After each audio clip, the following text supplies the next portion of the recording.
Hi, my name's Justin Zagorski, and I'm the Social Justice Program Manager here at YWCA Alaska.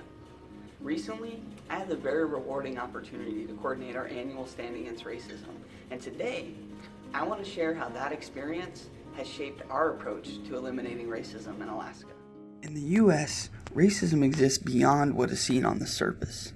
Many people easily recognize a racial slur as racism, but complex systems of inequality are less frequently understood and often overlooked. This is where we find the real gravity of racism, which extends deep into the fabric of our society.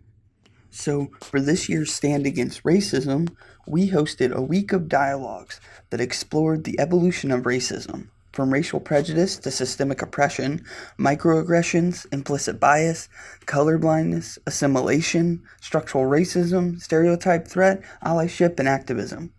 These dialogues have moved and will continue to move us toward a deeper, collective understanding of racism.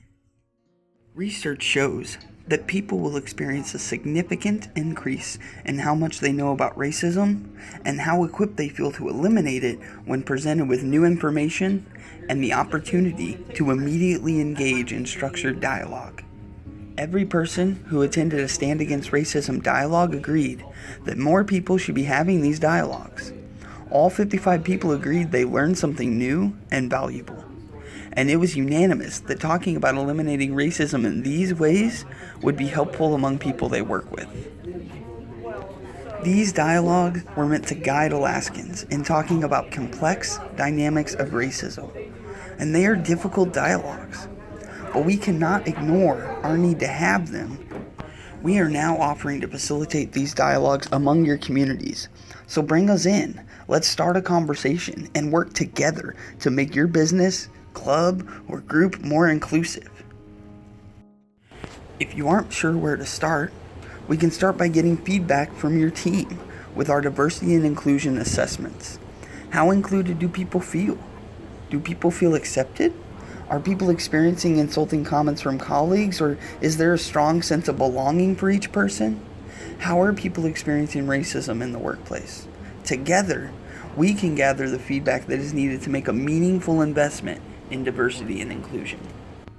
Dr. Danica Travis conducts research on organizational change, gender, race, and ethnicity in the workplace.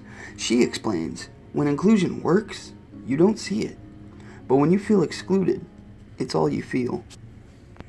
Diversity leads to inclusion, but it does not automatically foster it. We alone do not hold solutions to racism. And we know we join a movement that began long before us. Therefore, our goal is to help where we can. One way is to bring awareness to institutional and structural forms of racism in ways that guide Alaskans toward more effectively eliminating racism and fostering greater inclusion among our diverse community. Contact us today. We look forward to your call.